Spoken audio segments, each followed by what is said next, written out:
So first off, as some of you saw, the prompts for the paper for the class are posted, as are the thesis assignment and the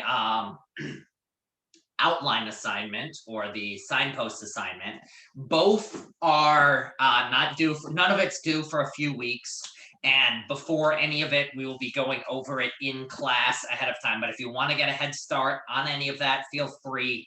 Also, both the thesis assignment and the outline assignment are going to be graded pass-fail. And you're going to have to really try hard to fail them. The main goal is just for me to give you some feedback on them and have it so that by the time you get to the paper, you will have had some time thinking about the topic before getting to the final paper. Joe, did you have a question? Okay, now. All right, I just saw the microphone and I wanted to make sure I wasn't cutting anyone off. So if you have any questions about that stuff or at any point, feel free. But today we are going to be looking at our second topic within the ethics part of ethics and critical thinking. And specifically, we're going to be looking at this topic of cultural relativism. So just in terms of game plan for this week, this is going to be a week in which I'm actually utilizing the extra video section. So what I mean by that is we'll cover most of the stuff on cultural relativism today, but then I will also record a short video of anything I didn't get a chance to talk about today. You are expected to watch that extra video, but it's mostly there for you if you choose to write your paper on the prompt that ties in with cultural relativism. So while you are supposed to watch it and it's on the syllabus, I'm not going to be like checking up or like quizzing you or anything. So it's one of those like, yes, do it, but also I'm not going to be mad at you if and in any way punish you if you're not. All right, so any questions thus far? We doing all right, businessy stuff? All right, so next question is cultural relativism. This is gonna, Mike, can you turn your mic off or mute yourself? You're just popping in and out every once in a while. All right. The thing, so yeah, we're going to talk about cultural relativism, which is kind of the building off of what we started last time. So last time we started with trolley problems and a general overview of ethics. So what did we say ethics was? Just to review. What did we say ethics was?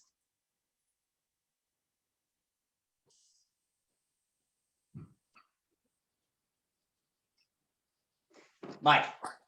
Probably I think we're saying like ethics was like what we think is doing the right thing.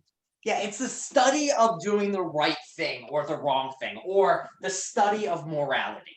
And what we did last time was demonstrate the way that we usually go about this. And the way people usually go about the process of doing ethics is that you start off with some cases and you just kind of see what do you think about that. So last time with the trolley problem, we imagined, you know, some people on one track, some other people on another track. You ask yourself, what should I do?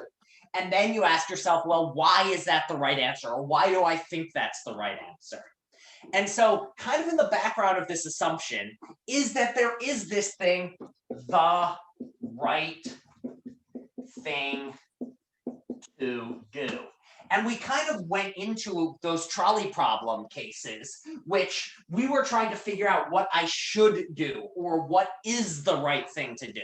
And that kind of assumes that there is this thing, the right thing to do. What we're going to talk about this time is it really the case that we should think about it as the right thing to do? Or should we rather think about it in terms of maybe there are different right things to do for different people, or in different circumstances, or in different cultures? So this is what this notion of cultural relativism is. Cultural relativism is the view that what the right thing to do is, or what is moral, is different from society to society, and specifically from based on the norms or expectations or the moral views of that culture. We're going to talk a little bit more about what exactly this means, what the consequences of it are, why some people think it's great, why other people think it's bad, but that's generally going to be the game plan. So any questions thus far? We're just going to be talking about today what cultural relativism is and what some of the arguments are for why we should believe it, and some of the arguments for why we shouldn't believe it or why we shouldn't accept it. All right, so the first thing I want to do is talk about this word here, relativism. Relativism is the noun form of the word relative, or to be relative. It's not the sense of your relatives. It's a different sense. So has anyone heard this sense of relative, or something's true relative to something else? Has anyone heard this phrasing? Well, the best way, if not, the best way that we can understand this, no worries if not, is you can think of relative as kind of related to these notions of objective and subjective. So, how many people have heard these phrases, objective and subjective? Anybody? Okay, so some people have, a few people have. What do they mean? What is it if something is objective or objectively true? Anyone know? Well, for something to be objectively true is for it to be, there to be one correct answer that is true everywhere for everyone at all times. Or at the very least, there are particular right answers. So for instance, it is an objective fact how old you are. It is the same for anyone ever. Now, it changes each day, but at any given time, there's a fact of the matter how old you are. In the same way, there's an objective fact of the matter as to how many people live in the United States at a given time, or how many people live in your apartment. It's not like there's 2 people for you, but maybe your roommate has 3 people living there. No. There's one answer. It's the same for everybody. So what are some other things that are objectively true? Anyone know? Or have some ideas? There's millions of them. So what are some other examples people can come up with? The Earth is round. Earth is round is a good one. The shape of the Earth is a certain way. As a matter of fact, it's round. I'm sorry, those of you who think it's flat, it's not flat.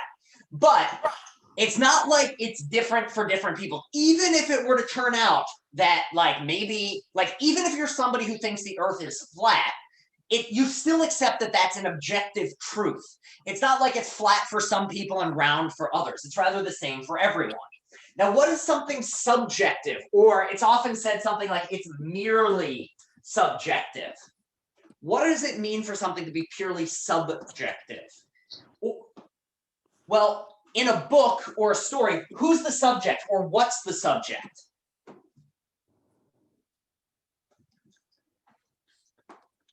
Well, the subject is just, or the subject is the person that it's happening to, or the individual that whole thing is about. So to say something is subjective is to say, yeah, the subject is the main character. So it's a character, it's a person. So to say something is merely subjective is to say that there's a different answer for everyone. And or another way of putting this is it's a matter of opinion. So what are some things that are subjective? Which color you like the most? Yeah, what color you like the most, or what's the best color? There's a different answer for different people. If you think red is great, then for you, red is the best color. Ow, mother. I just got a splinter in my foot. I swear, I always get attacked in this class by my own apartment. So, merely subjective is for it to be different for different people. Everyone has a different answer, and it's not like some people are wrong. So another way of doing this difference is objectively true means that if 2 people disagree, at least one of them is wrong. With merely subjective, both people are by definition right because it's just their opinion that they're saying. So for instance, Nicole and I can have an argument about the best color or what our favorite color is, but it's not like she can tell me I'm wrong. I am and her are different on this subjective option. So does this make sense? Objectively true is the same for everybody. Subjective is by the individual person. So other things that are subjective are, favorite foods, what the best way to spend a Saturday is, what your favorite movie is, whether chocolate or vanilla ice cream is better. All of these things are subjective. So, subjective, objective. Any questions here? All right, no questions. Then the way you can think of relative is it falls somewhere in the middle. What it is for something to be relative is for there to be a right answer given certain criteria. And if those criteria hold, that answer is 100% the right answer. There's still only one right answer. However, these things will depend on other factors. So here's a classic case. Look at these markers. There's a red one and a black one. Which one is to the right? The black one or the red one based on what you're looking at. Exactly. Where you look at it matters. So from your perspective right now, which one is on the right? The red one. The red one is on the right. If one of you were to say, no, the black one's on the right, you'd be wrong. Because from your perspective, it's a matter of fact that the red one is on the right. But from my perspective, which one is to the right? I'll give you a clue. You can see what it looks like from my side. Which is, from my perspective, on the right? Black. Black is on the right. So from my perspective, it would be wrong to say the red is on the right. So what we can say is that left and right, there is a fact of the matter, but that fact is relative to position. So which is right is relative to where you are standing or what your perspective is. What are some other things that are relative in this sense? Whether morality is something we're going to get back to. So let's put that one to the side. What are some things that are inarguably relative? Like everyone knows they're relative. Could be like left or right, like my left and your right. Yeah, left and right is the classic one. What are some more things that don't have to do with these, but with leftness and rightness? Something in religion, but I can't like really put my finger in anything right now. Okay. Does anyone have any that they're real confident in? Weather's a very good one. Is it raining here? That's going to depend on where you are. If you're in New York, the weather, like in New York, there's a fact of the matter of whether it's raining or not raining. But whether it's raining changes on whether you're in New York or in Seattle or in Timbuktu or in Australia. And in each place, there's a right answer, but it's going to be different everywhere. Another one is the law. For instance, is it illegal to, let's think of a good one. Is it illegal to be married to more than one person? Well, yes, it's illegal in the United States. There are other places where it's not illegal. It depends on where you are. So that's what it means for something to be relative. It's relative if the right answer exists, but it depends on where you are. Or other things can be who you are. So for instance, what you're allowed, whether you are allowed to own a gun is relative to whether you will have a license. If you have a gun license, then yes, it is legal for you to have a gun. If you do not have a gun license, it is not legal for you to have a gun. So that's what we mean by relative. Something's true or false depending on something else. Does this make sense to everybody? What it means for something to be relative? Yep. And it's a useful notion to know just for like wrapping your mind because it's something that comes up in other cases. And it's important to know the differences between these when getting in debates with someone. If you're arguing about an objective fact, one of you is right, one of you is wrong. If you're arguing about a subjective fact, it's a waste of time. If you're arguing about a relative fact, you need to make sure that you've specified what conditions you're talking about. What is it that you're fixated on? Is it, if you and I are arguing about left or right, have we agreed on where we're standing? If we are having an argument about what's the tallest building, are we talking about the tallest building in New York, or are we talking about the tallest building in the United States? So if we're having an argument, we're talking past each other if we don't think we're talking about the same relative background. So does that make sense to everyone? All right. If this makes sense to everyone, let's now talk about cultural relativism. So, cultural relativism about morality is the view that whether or not an action is correct changes from place to place and culture to culture. So, the idea would be this. In the United States, in the 21st century, human sacrifice. Human sacrifice. What do I mean by human sacrifice? What is it to sacrifice humans? Kill someone for the pleasure of something? Yeah, kill someone for some like religious purpose or something along those lines. In the United States in the 21st century, what are our moral views about human sacrifice? If I were to ask you, how do you feel about human sacrifice? Do you think it's morally okay? Do you think it's a lovely thing to do, a nice way to spend your weekend, or is it bad? What is everyone's answer going to be? Bad. Yeah, most of us want to say it is bad. Let's use wrong. Most everyone's going to say that human sacrifice is wrong. And if you in the United States today think it's okay, you are mistaken. You have made a mistake. However, according to a cultural relativist, this statement, human sacrifice is wrong, is going to change based on the culture you're in. So there have been cultures in human history that engage in human sacrifice and consider it a perfect, not only is it a okay thing to do, in certain circumstances, it's required. It is what you have to do to please the gods. And if you fail to do that, you're doing something wrong.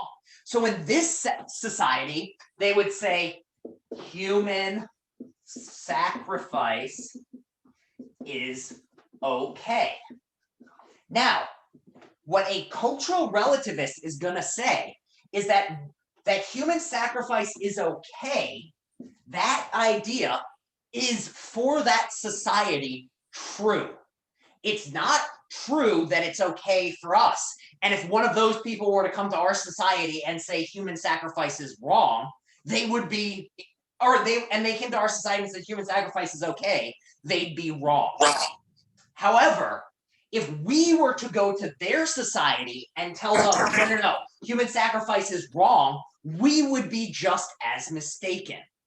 So does this notion of what cultural relativism is, just what it is, make sense?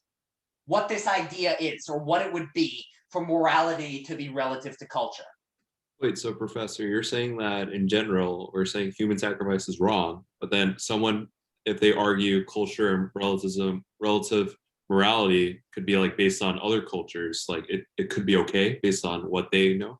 So here's the idea. The idea would be that just as you and I cannot say as a fact of the matter for everybody, whether there's a right or whether the red marker is to the right or the left, given fixing where you're standing. So for you, as a matter of fact, the red is correct.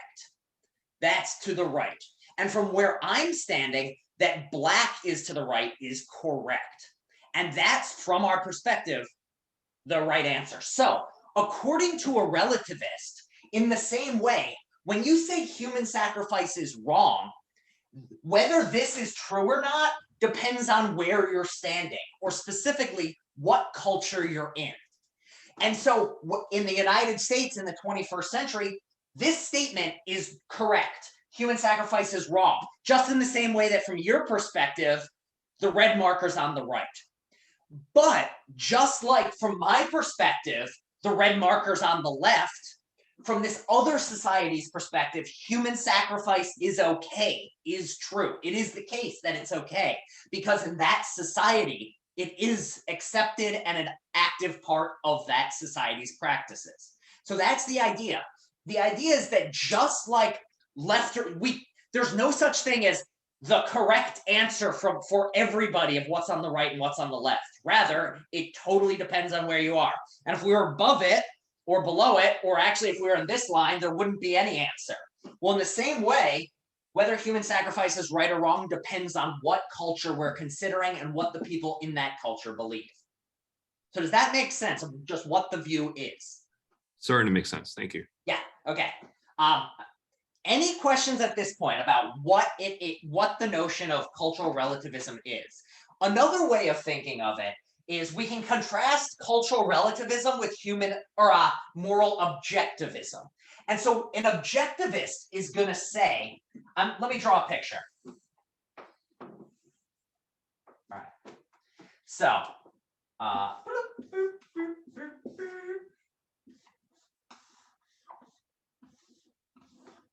this is our human sacrifice victim.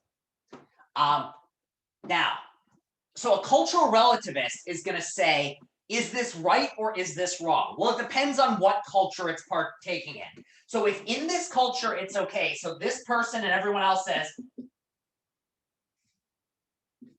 it's okay, then as a matter of fact, it is okay because for them it seems okay. What a moral objectivist is going to say is that what their opinion on it doesn't matter. Rather, right and wrong are objective facts that hold for everyone. So it's either okay to human sacrifice or it's wrong to human sacrifice. And this person, if it's wrong, then this group is incorrect. They might think it's okay, but they have made a mistake.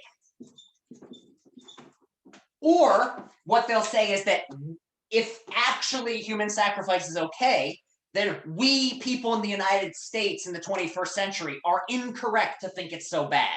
But there's one right answer, and it's the same for every society ever, everywhere.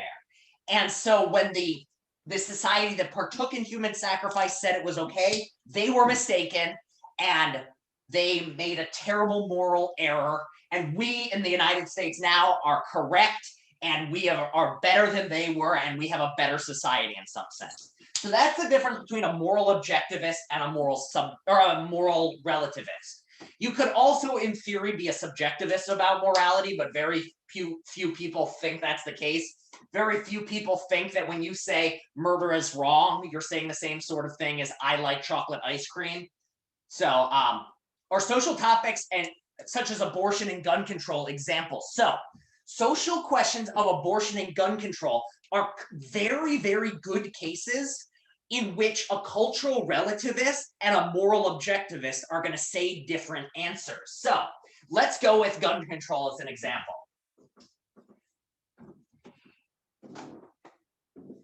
Is abortion okay? Now, as a matter of fact, what people say about this question, different people say different things. Some people say in some cases, yes. Other people say no, never, okay. So here's the divide. Now, what would a moral objectivist say about these two groups of people? What would a moral objectivist say about the people who say in some cases yes, as opposed to the people who say no, never okay? How many of these groups are correct? Or at maximum, how many of these groups could be correct according to a moral objectivist? How many right answers could there be?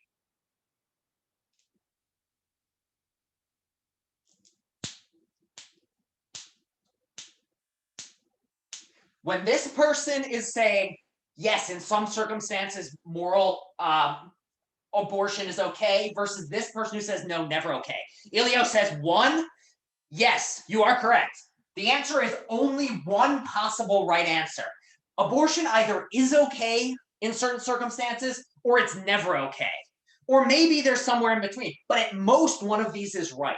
What would a cultural relativist about morality say? What might they say is the right answer here? How many of these groups could be right? Well, both could be correct in different places around the world, depending on, the laws regarding abortion. Exactly. They will say that whether abortion is morally okay or not is going to depend on what culture we're looking in. So if you grew up in say, Sweden, which has rather accepting laws around these sorts of things, and it's generally accepted that in certain circumstances it's okay, then in that society, yes, it's okay. If, however, you're in a very, say, evangelical religious area in the South, where the belief is that a child comes into existence at the moment of conception, and anything after that is like a human being, well, then in that society, no, abortion is not okay. So that's how a moral relativist would explain these sorts of things. So that's what their account of something like abortion. An objectivist is going to say there's a genuine argument going on here. These two people are fighting. They have a particular topic, abortion, and they're disagreeing about it. A moral relativist is going to say, what's actually going on here is a culture clash. They're not actually arguing with each other. Rather, they are coming into a clash of cultures in which this culture is attempting to impose its own morality on this one. And this one is attempting to impose its morality on this one. And as a matter of fact, they're both right for their own society. But when those views are applied to the other society, they're wrong. So for somebody in an evangelical setting, it is the case that abortion is wrong.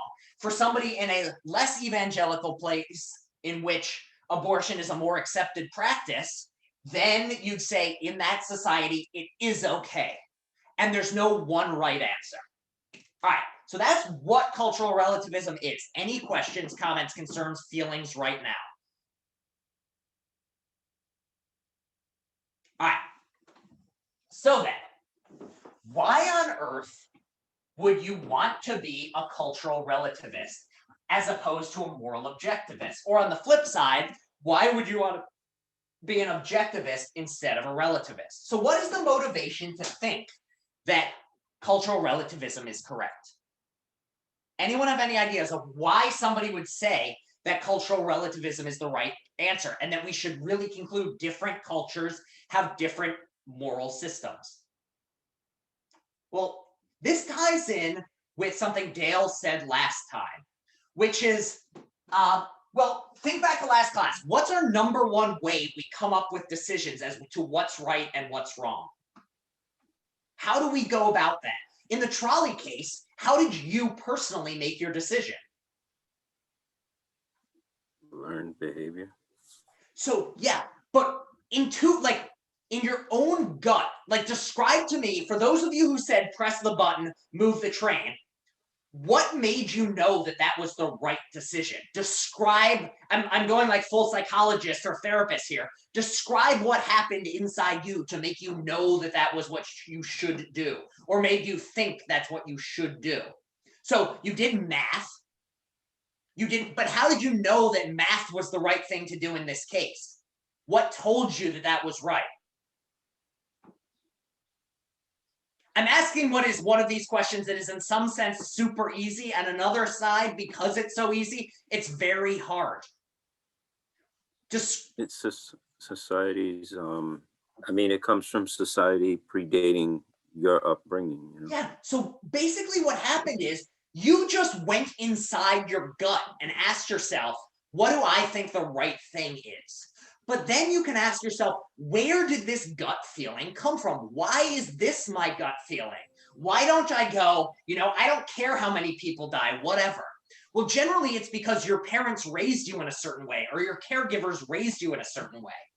And where did they learn it? Well, they learned it presumably from their parents, and their parents learned it from their parents.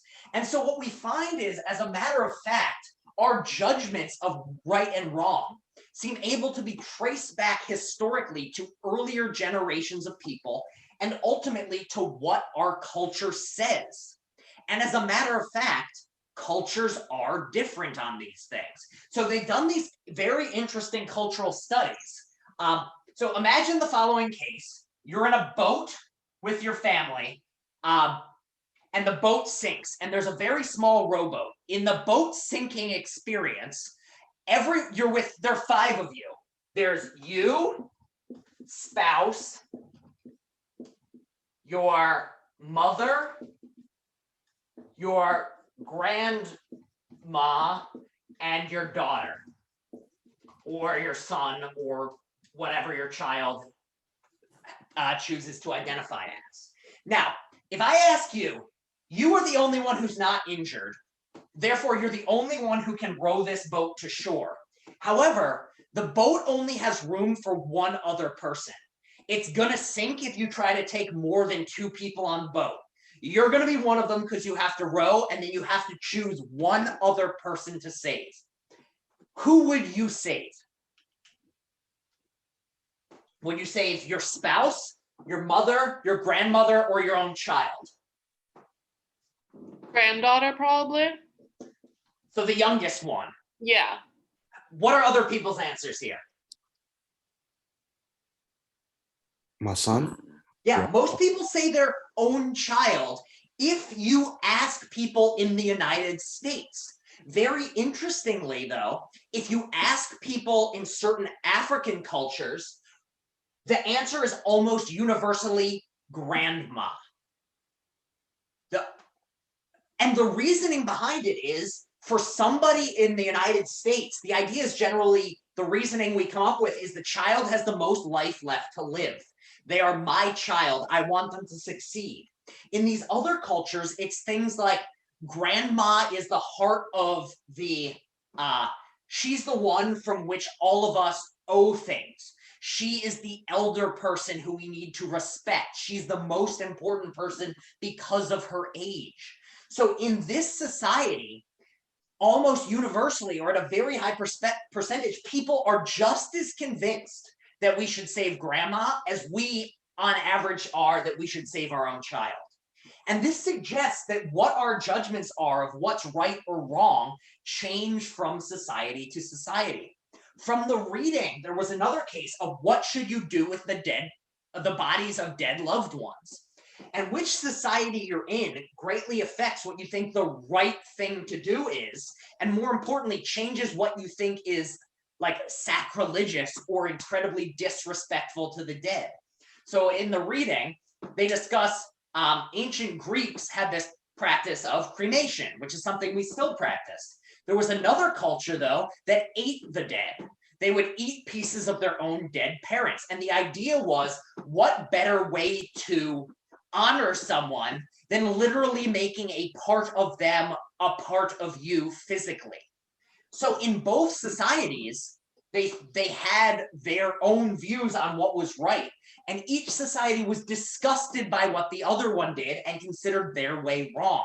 So if we look across the world, what we find is, as a matter of fact, different cultures have different views about what's right and wrong. And those differences come from their own cultural history. And generally speaking, our cultural history is our gut feelings of what's right and what's wrong are the main way we make our decisions about what's right and what's wrong. We don't usually, if we're doing math or we're deciding our child versus our grandma, usually it's not like we come up with this very long reasoned history as to why this is the better way of reasoning. It's rather, we grow up in a society in which we are trained that the youth of children is very important, and therefore, by the time we get older, that is what's inside of us. So that's how we make our decisions, and those decisions are the result of differences in societal's approaches to these questions. So things like whether you should save your child or your grandma is a product of what society you're in, as Dale said. And because these are different from society to society, it seems like cultural relativism has something going for it. There's another reason that cultural relativism is popular in as a view of morality. And this has to do with colonialism. So if we go back into the 19th century and the 17th century, people from Europe generally said what about people from other parts of the world? What was the view of Europeans who were colonizing the world? What did they feel towards other people? That they were Cabbages. lower, Say that again, Mike. that they were like lower standards. Exactly. Europeans at the time said, this is a lower society. We are somehow better. White people are the superior culture. And now we look back on that and say, like, oh God, that was terrible. And that's not the case. Societies are just different. They're different. They're not better one than the other. So another reason that cultural relativism is popular in certain areas is it's kind of, to be a cultural relativist is to reject this sort of colonial notion that you can say one society is better than another. What you can say is rather that, you know, people who grew up in one place are just happen to go through a different history. And because of that, they may have gotten lucky and ended up with gunpowder and immunity to tuberculosis. While people in another place may have not gotten gunpowder, not gotten tuberculosis, and by that, or not gotten an immunity to tuberculosis, and because of that, died in huge numbers. And so we are able to explain why there are differences in cultures without disrespecting these people who happen to have grown up in a society different from ours. So that's the idea behind cultural relativism. We look around the world and people have different views as to what's right and wrong. And as Dale pointed out, generally speaking, the way we come to our conclusions about what's right and wrong are taught to us by our parents and by our culture. And also, if we go cultural relativist, then we don't have to worry about being guilty of the sorts of judgmentalness and hatred that white Europeans showed during the time of colonialism. So does all of this make sense to everybody of just what cultural relativism is and why people are drawn to it in a lot of ways? Or what the various reasons are that people think it's an okay view of morality? All right, I need a sip of water because I'm getting parched and dizzy. So give me a second to do that. Between the dizziness and this like foot blister, this splinter in my foot, this is going great. Monday. All right. So that is the idea behind cultural relativism, what it is, why it is. Now, the reading I assigned you for this class was by somebody named James Rachels. And Rachels' view is actually that despite the draw of it, cultural relativism is ultimately incorrect. Cultural relativism has a lot going for it, but his view is that ultimately it's wrong, and that at the end of the day, moral objectivism is the view that we should accept. And he gives about 5 different arguments for this. Based on the time right now and the fact that my foot is throbbing, I'm going to cover some of these, but we're probably going to end a couple minutes early and not cover all of them. But does everyone just understand how this, if I were to put down the argument structure, the way it would go, going back to earlier classes? We have this idea of the conclusion that cultural relativists are arguing for is that cultural relativism is the right way to think of morality. And their arguments are something like, 1, cultures differ. 2, the may differ with respect to morality or respect to moral decisions. Cultures differ with respect to what they think is correct. 2, our main reason to believe in morality are our judgments of what is correct. Conclusion: there is no one moral system, but rather morality is subject or is relative to culture. So that's the cultural relativist sort of position. That's what they believe to be the case, and that's kind of why they agree. Now, what Rachels wants to say is ultimately, this argument is not right. Ultimately, we shouldn't be cultural relativists, despite the appeal of this. He wants to say, rather, when cultures disagree, it's often the case that one of them is wrong. And we should rather accept that there's a morally, there is an objective morality. Does this make sense to everyone about just like what the view is and what the opposite of the view would be? Yep. Okay, so Yes. Rachel's gives a few different reasons. His first thing to point out is that the simple fact, I'm going to write down here, 1, the argument is not valid. So he gives a slightly different version of this argument. But what he says is, and he basically puts pressure here. He says that just because it so happens that we believe it's, so to say it's not valid is basically to go back to our definition of validity.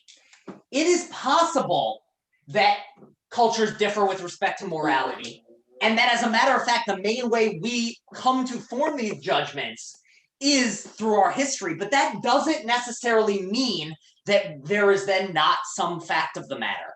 It could be the case that our society taught us wrong. It is at least possible that even though we have complete conviction that our way of doing it is correct, then maybe it's the case that by some objective way of looking at it, in fact, we are incorrect. It's at least possible that this is the case. So he's saying that while this argument is persuasive, it is not airtight, and it's at least possible that we are wrong about what's right and what's wrong with respect to our society. The society that says human sacrifice is okay, it's possible that they got it wrong. It could be. There's nothing about the fact that they learned from their own childhood and that other cultures do it differently. That alone doesn't prove that there's no fact of the matter. All that shows is that they think there's, we think that there's no fact of the matter, or that there's disagreement. So does that make sense to people? Of just the idea that just because societies argue, people argue all the time about things for which there's an objective fact. To use Nicole's example from before, people argue about whether the earth is round or the earth is flat. The fact that they argue and have different views doesn't mean that there's no fact of the matter or that it's different for different people. In the same way that just because people disagree about what's right and wrong in different cultures doesn't necessarily mean that there's no right answer. Maybe there is, and one of those societies is wrong. Does that make sense to people? It's just an idea to say the argument for cultural relativism is not perfect. Now what Rachel's does in the reading is he gives reason to think that actually, as a matter of fact, accepting a cultural relativist view is going to lead to consequences that you aren't going to be happy with. So this is a common way of arguing. It's a common method.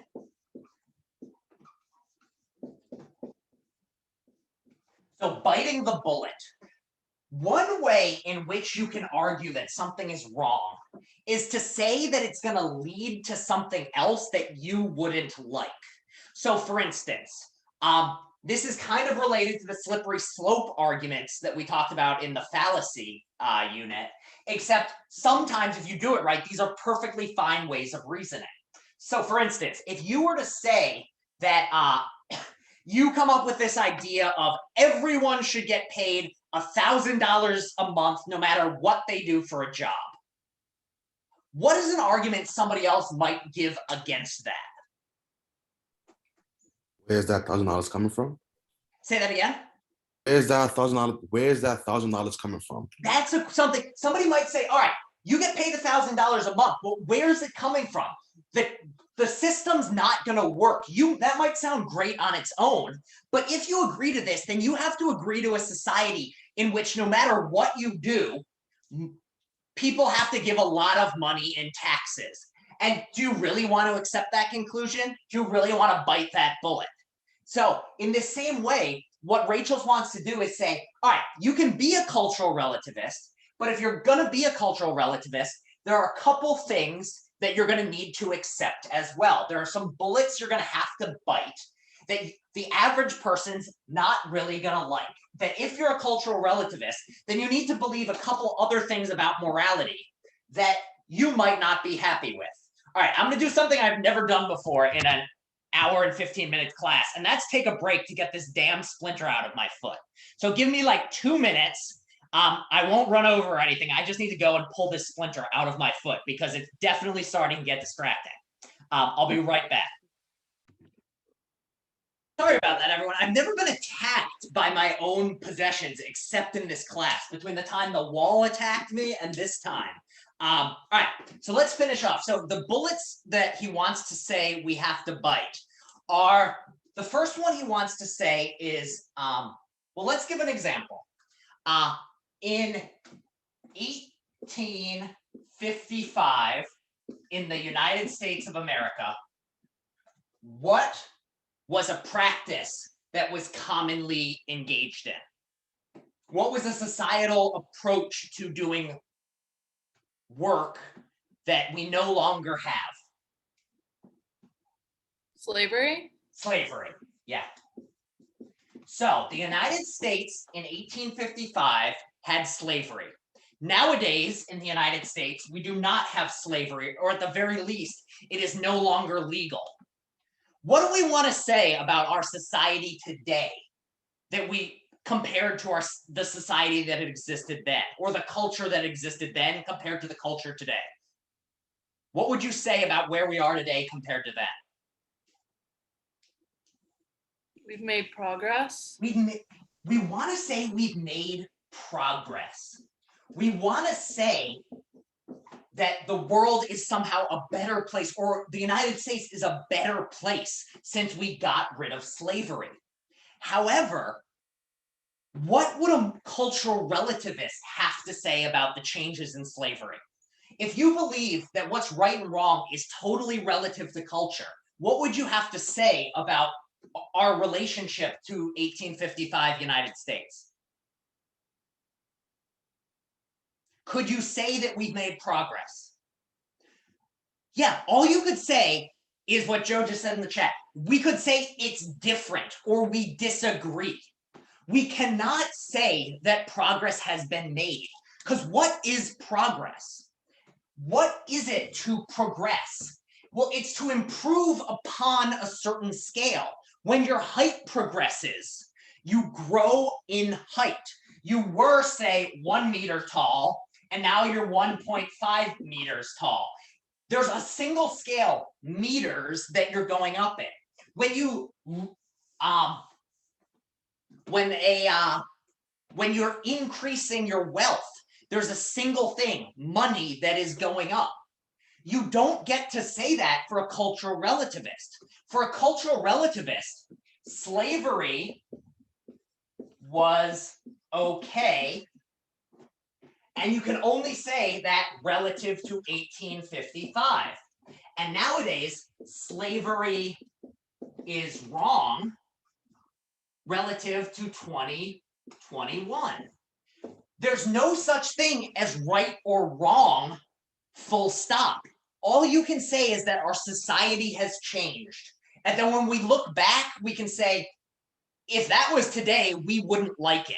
But we cannot say that society has progressed. Indeed, the very idea of societal progression goes out the window. You can't say from this perspective that the way we do things now is better than the way we did things then. All you can say is that it's different. It was re-strategized to yeah, another thing you can say, Dale says slavery was re-strategized to passive aggression. And yes, there is definitely something to be said that we have not improved in a certain sense in terms of racial equality. But another thing you could say, though, is that if we were to get a society that became truly racially equal and no longer had the problems ours today, we couldn't say that's a better society than the one we have. All we'd say is it's a different society. It's a society with different values. What or at is least the that's official how name? Rachel's argument goes. Nicole. Sorry, what was the official name of this theory? This is one of Rachel's responses, and it says, if you are a moral relativist, then no moral progress.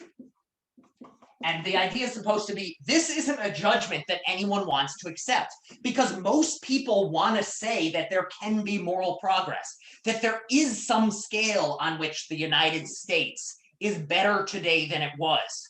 And there is some scale on which, objectively speaking, a society that didn't have systematic racism would be better than a society that does not. And a society that was willing to admit it had systematic racism and treated people in different ways due to the color of their skin was a society that would be objectively better than the society we have now. But if you, according to Rachel's, a cultural relativist doesn't get to say that. So does that argument make sense to everyone? Why he thinks that moral relativism would lead to no progress? You have to accept that there can be no progress. Makes sense. Okay. Now, can anyone just, as a, this is one of the paper prompts you can write on, is going to be moral cultural relativism. But I do think there are things that a moral relativist could say in response to, you can think of this as a debate going back and forth. So the moral relativist or the cultural relativist comes along and says, look, there's cultural relativism. Rachel's responds and says, well, there can be no moral progress. And then maybe, however, a relativist would have something they could say in response to that. So does anyone have any thoughts as to what a relativist might say in response to Rachel's, to say like, no, we can say some type of moral progress, or at least we can allow something, some type of critiquing of this sort, or to say we've gotten better?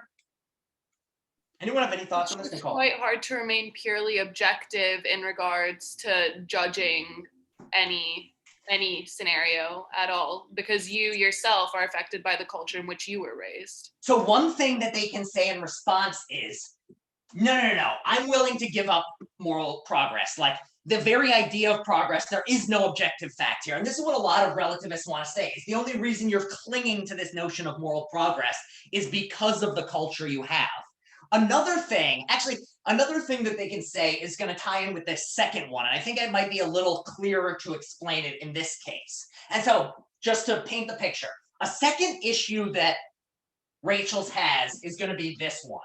One thing you could have said in response to this first thing is what Nicole just did, of the very idea of moral progress. Like, yes, that's a bullet I'm willing to bite. It's different. Morality falls away. I'm fine with that. I'm a cultural relativist. I'm fine if we say that slavery was fine in that society.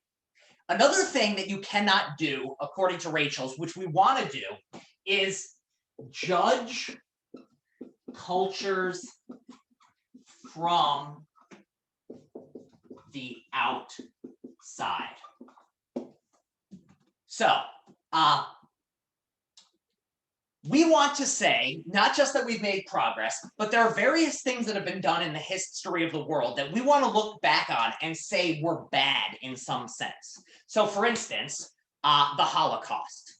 We from the United States in 2021 want to be able to say the Holocaust in 1945 was objectively bad and objectively wrong.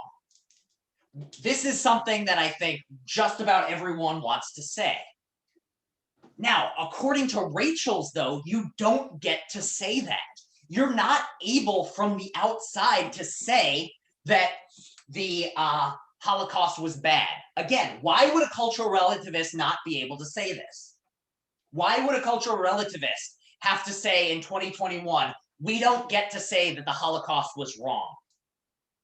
Because at that point in time, that was considered the norm and acceptable. Exactly. In that, the argument would be in that culture, that was deemed okay. Therefore, we from the outside don't get a say. We cannot say the Holocaust was wrong. All we're able to say is that the Holocaust was a time in which the values are things that we today would not be happy with. And that society was different from ours. But at the end of the day, it was just different. We don't get to judge them. No judgment from the outside. So that's the second response that Rachel gives as to why cultural relativism is bad. Now, does anyone have any thoughts as to how a cultural relativist might explain our ability to judge the Holocaust and say, no, we are able to say that it's wrong? Or at the very least, even from the outside, we might not necessarily be able to say it's wrong in the traditional sense, but we can still get some sense in which the Holocaust was wrong. So just to paint like the argument here, the relativist says cultural relativism is good. Rachel's comes along and says, look, if you're going to be a cultural relativist, then you can't criticize the Holocaust. You can't say it was bad because in that society at that time, it was practiced and it was accepted. Now, what might a relativist say in response to that? Anyone have any thoughts along these lines? One thing they could do is what Nicole suggested last time, which is just say, yeah, it's fine. I'm fine with saying that at the time it occurred, the Holocaust was fine. But very few people ever want to say the Holocaust was fine. So how else might a cultural relativist respond to this? Anyone have any thoughts? Well, think about it this way. Imagine that you're a cultural relativist and that, let's go with the slavery one again. If you were a cultural relativist, and let's go with, it's the year 1776, and you think that slavery is okay. Now, if a cultural relativist is right, and this was a different society from the one we live in, we from the outside cannot criticize the views on slavery from 1776. However, what you could do is point out that in 1776, people had other beliefs that seemed to contradict this idea that slavery was okay. So how did the Declaration of Independence, how did it begin? Well, all people, well, he said all men at the time, but so all men are created equal. All men are created equal. So everyone is equal. While at the same time thinking slavery is okay. So if everyone is equal, then how could slavery be okay? So what you can do if you're a cultural relativist is maybe you can't judge things from the outside. But what you could do is argue that if somebody says something like slavery is okay, then they're being hypocritical. And that is, by their own lights, making a mistake. So that's one thing a cultural relativist can respond to. Another option is, what do we mean by a culture? And this is, kind of a problem with cultural relativism. It says what is right or wrong is relative to culture. But what's a problem that comes up as soon as we say what's right and wrong is relative to culture? Well, relative we just defined. What about culture? What makes something a culture? And more importantly, where do you draw the line between two cultures? So for instance, is the culture in New York City the same culture as the culture in Philadelphia in 2021? No, on one perspective, no, it's not. There's some cultural differences here. But on a flip side, we also speak of the culture in the like Northeast United States. So by some definitions, it looks like it's the same culture. By other definitions, it looks like a different culture. And it looks like where you draw the lines is going to determine whether you say it's the same culture or different culture. So maybe what you can do is say that we today in the United States are part of the Judeo-Christian tradition and the culture that can be traced back to the history of ancient Rome through the Middle Ages and the Catholic Church and led to the colonization today. So in a certain sense, Germany in 1945 or 1939 to 45, during which time the Holocaust took place, is in some sense the same culture as we have today. So we do get to criticize them because we count as members of the same culture. So maybe that's another way a cultural relativist could respond to this. To be clear, I don't think these are necessarily right or necessarily correct. They're just ideas I've had about how someone might respond to cultural relativism. Or someone might respond to Rachel's on behalf of cultural relativism. Does that make sense to people? All right. So what I'm going to do is we're going to finish what Rachel's third argument is. He comes up with a third of these bullet biting sort of arguments of saying, here's something where if you're relativist, you have to say this, and you wouldn't want to say this, so you shouldn't be a relativist. Then he has two final arguments that try to show that a lot of the data that we have different judgments in different societies are not really showing that morality is different. I'm going to save those two arguments for the supplemental video. I'll record it tomorrow at some point. It won't be a whole class period's time. It'll probably be like 20 to 30 minutes. So watch that to get his final two arguments. The third one of these bullet biting arguments, though, is if cultural relativism is right, then doing ethics is as simple as seeing what the majority believes. So what do I mean by this? Well, remember, cultural relativism says that what is right or wrong is relative to culture, and to be right or wrong is simply to be the thing that people in that culture do. Well, as a matter of fact, what we say being people in the culture doing is a matter of what the majority of people in that society do. So for instance, we say that New Yorkers like the Yankees or root for the Yankees because a high percentage of New Yorkers do, and also because the team is here. So to say that, and the reason we say human sacrifice is okay in ancient Aztec society was that the majority of people partook in these practices.